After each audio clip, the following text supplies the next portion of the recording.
Il y a 230 ans, les contre-révolutionnaires vendéens perdirent leur meilleur chef. Ce chef, c'était Jacques Catlinaud. Bienvenue dans les petites histoires du coffret de l'histoire.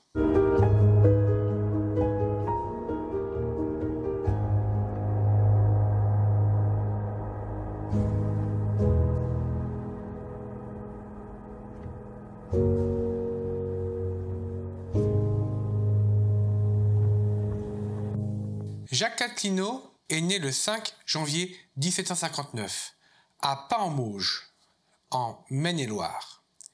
Son enfance, il la passa chez l'abbé Yves Marché, curé de la chapelle du Genêt, pendant 5 ans. Il reçoit alors une éducation très pieuse et très chrétienne, et un enseignement spirituel. Puis, par la suite, il devient marchand, commerçant. Il fait le commerce du lin. D'ailleurs, c'est l'un des seuls chefs vendéens qui n'a pas d'ascendance noble. Pour expliquer un petit peu la contre-révolution vendéenne, je vous invite à aller voir notre vidéo YouTube sur le début de la guerre de Vendée. Comme vous le savez, la Révolution française éclate en 1789. Suite à ça, l'Assemblée nationale décide de condamner à mort Louis XVI, et c'est à partir de ce moment-là que des émeutes éclatent un peu partout en France, à cause notamment de 2 lois. La première, c'est une loi visant à réduire l'influence de l'Église sur la chrétienté française. La seconde, c'est l'obligation, une levée en masse de la population afin d'aller faire la guerre aux monarchies qui étaient autour de la France à l'époque et qui avaient déclaré la guerre à la France. Les émeutiers vendéens décident d'aller chercher des chefs. Et ces chefs, ils les trouvent particulièrement chez les nobles parce qu'ils avaient une connaissance militaire, mais certains de ces chefs n'étaient pas nobles, mais avaient, comme Catlinaud, un charisme important qui les a imposés comme chefs. Toutes ces mini-armées de Vendée se sont rassemblées en une grande armée qu'on appellera l'armée catholique et royale.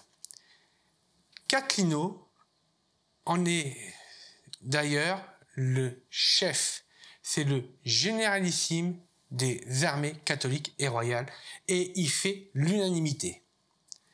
Après une série de victoires dues à Catlinaud et à son commandement, l'armée vendéenne décide de marcher sur Nantes les 29 et 30 juin.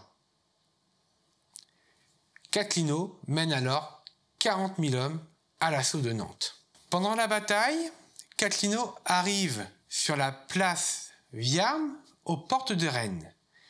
Et c'est là qu'il fut gravement touché par une balle qui a été tirée d'une fenêtre. Après le dernier coup de feu tiré, on transporta sur une civière Catlinaud en direction de Saint-Florent-le-Veil. Malheureusement, l'état de santé de Jacques Catlinaud décline très rapidement et la fièvre le gagne.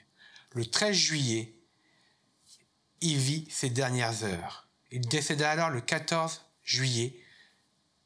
Ironie du sort, 4 ans après un fameux événement qui a déclenché la Révolution, la prise de la Bastille.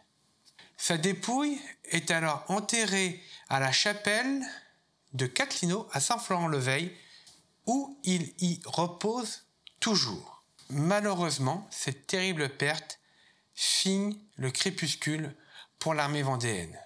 En effet, suite à la défaite de Nantes, des dissensions apparaissent dans l'armée. Malgré tout, des chefs vendéens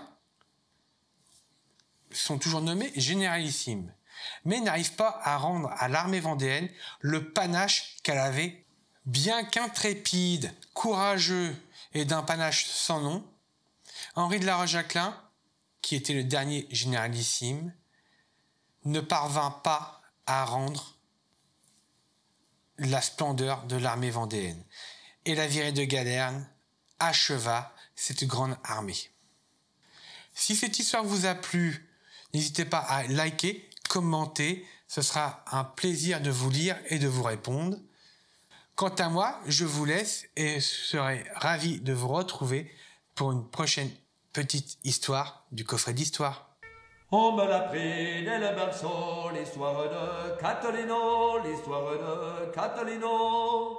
En avant l'eau comme ma musette, et vas-y d'un air de Poitou, en l'honneur des saints de l'Anjou, en l'honneur des saints de